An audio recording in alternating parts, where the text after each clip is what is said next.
Surprise की तरफ नाज़रीन, बहुत ही जबरदस्त सरप्राइज है आजादी का, और वो है J-35 चीन का 5th जनरेशन स्टेल्थ लड़ाका तैयारा, जो कि शिनयांग एयरक्राफ्ट कॉरपोरेशन के जरिए पाकिस्तान की तरफ से सामने आया है। इसकी नुमाया खसूसियात क्या हैं, ये हम जानेंगे। आप हमारे साथ मौजूद हैं, इस मौके का फ़ायदा उठाते हैं air vice marshal Asim Suleman साहब। क्या कहेंगे सर, आज आज़ादी के मौके के ऊपर जो तोहफ़ा पाकिस्तानी कौम को मिलने जा रहा है, ये कितना शानदार इजाफा है हमारे दिफा के लिए, हमारी एयरफोर्स के लिए। और ये हमारे स्टूडियो में लैंड भी हो चुका है, ये देखिए।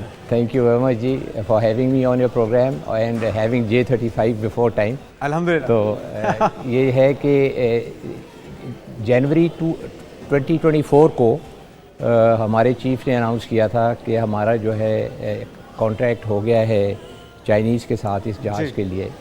और चूँकि ये जहाज़ उस वक़्त अंडर प्रोडक्शन था और अभी इसकी सीरियल प्रोडक्शन शुरू हो गई है। जब सीरियल प्रोडक्शन शुरू होती है उसका मतलब ये होता है कि जहाज़ जो अभी फैक्ट्री से बन के निकलने शुरू हो जाते हैं, और जब वो फैक्ट्री से बन के निकलते हैं उसके बाद उसके ऊपर ट्रेनिंग होती है, पायलट्स की भी होती है, इंजीनियर्स की भी होती है, टेक्नीशियंस की भी होती है। तो ये सारी जो ट्रेनिंग की जो एक्टिविटीज़ होती हैं ये उस वक्त शुरू होती हैं जिस वक्त जहाज़ अवेलेबल हो जाता है। तो अब ये जहाज़ अवेलेबल है और इंशाल्लाह ताला अगर by the end of this year नहीं तो मिडल ऑफ नेक्स्ट ईयर हमारा जो है अंदाज़ा यही है कि ये जहाज़ इंशाल्लाह ताला पाकिस्तान के शहरियों को फ़िज़ाओं में नज़र आएगा प्रवास करता हुआ जी। और फिर दूसरी जो सबसे बड़ी जो इस जहाज़ की खूबी है वो ये है कि ये स्टेल्थ जहाज़ जो हैं रेडार के ऊपर इतने आराम से जो है वो डिटेक्ट नहीं होते, दिखाई नहीं। और उससे ये है कि अभी इस वक्त साउथ एशिया के अंदर और किसी मुल्क में ये जहाज़ नहीं है सिवाय चाइना के। सिवाय चाइना के। मैं तो जानना चाह रही थी कि चाइना ये जहाज़ किसी को नहीं देता इस 5th generation fighter jet, 5th generation के जिनके साथ हम 400 किलोमीटर की ये रखता है, रेंज रखता है। वो रेंज के अंदर कुछ कमी बेशी करने के बाद अपने दोस्त ममालिक को देता है, लेकिन पाकिस्तान वो वाहिद मुल्क है जिसको उसने उसी सेम रेंज के ऊपर, जिसके ऊपर वो खुद इस्तेमाल कर रहा है, उसी स्पेसिफिकेशन के ऊपर उन्होंने पाकिस्तान को दिए हैं। तो चाइना का हमारे साथ एक बड़ा स्पेशल रिलेशनशिप है, स्पेशली हमारी एयरफोर्स का, और हम बड़े अरसे से चाइना से जहाज़ ले रहे हैं। और J-10 भी जब पाकिस्तान में आया जो कि चैम्पियन था अभी मार्के हक का जी, जिसने राफेल को गिराया, अनबिलीवेबल, जिसने 4 राफेल गिराए और टोटल 7 जहाज़ गिराए। तो ये जो J-10 दिया चाइना ने, ये भी हमको दिया। फिर PL-15 मिज़ाइल उस पर जो लगे हुए थे वो उन्होंने हमें दिए। और चाइना का वो कॉन्फिडेंस था हमारे पास, हमारे पाकिस्तान के ऊपर कि ये लोग इसको बेहतरीन तरीके से एम्प्लॉय भी कर सकेंगे।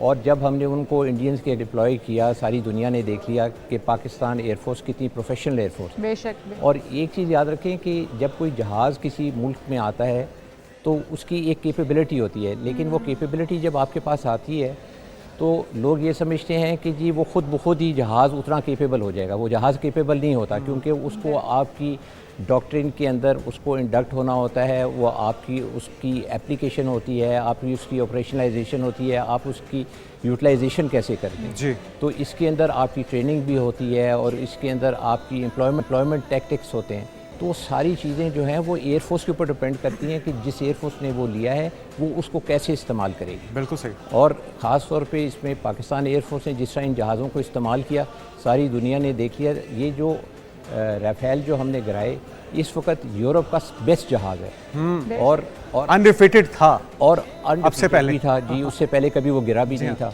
तो ये एक बहुत बड़ा कारनामा था कि चाइनीज़ टेक्नोलॉजी ने आके वेस्टर्न टेक्नोलॉजी को मात दे दी। और फिर हमारी जो मिसाइल्स की एम्प्लॉयमेंट थी वो इतनी अच्छी थी कि हमने इंडियंस को ये मौका ही नहीं दिया कि वो हम पे वार कर सकें। हमने हर दफ़ा उनके ऊपर पहले दागे जो है मिसाइल्स, और उसकी वजह से ये जो है उनके 7 जहाज़ गिर गए। ये एक छोटी बात नहीं है, क्योंकि ये जो कारनामा हुआ ये 1 घंटे के अंदर हुआ जी। और इसके अंदर जो है बहुत ज़्यादा क्रेडिट जाता है हमारे एयर चीफ को, air chief marshal Babar Sidhu को, कि उन्होंने एयरफोर्स को इस तरह तैयार किया। वो रातों को सोए नहीं, ऑपरेशन रूम के बाहर सोते रहे। एक्चुअली देखें तो ये जहाज़ों को जो इस्तेमाल किया गया ये एक मल्टी डोमेन के अंदर इस्तेमाल किया, जिसमें हमने साइबर भी, EW भी, स्पेस भी, UAV फोर्स जो हमारी थी वो, ये सारी चीज़ें मिला के जब उन्होंने एक मल्टी डोमेन ऑपरेशन की रिस्पांस तैयार की, और जिससे इंडियंस को ये समझ ही नहीं आई कि उनके साथ क्या हुआ। और ये बिल्कुल इस तरह है कि जब हमने अपने EW की और साइबर की फोर्स इस्तेमाल की तो एक आदमी है जो सुनता है देखता है और उसके ऊपर वो रिएक्शन करता जी है, हाँ। तो वो आप आंखें बंद कर दें, आदमी के कान बंद कर दें, उसको नज़र कुछ ना आए, उसकी सिचुएशनल अवेयरनेस को आप ज़ीरो कर दें, तो आप देखें कि कितनी मुसीबत पड़ जाएगी। तो हमें हमदर्दी का इजहार करना चाहिए इंडियन एयरफोर्स के साथ कि अब J-10C के जरिए अगर हमने उनके राफेल मारे हैं तो J-35 के साथ उनका क्या हशर होने जा रहा है।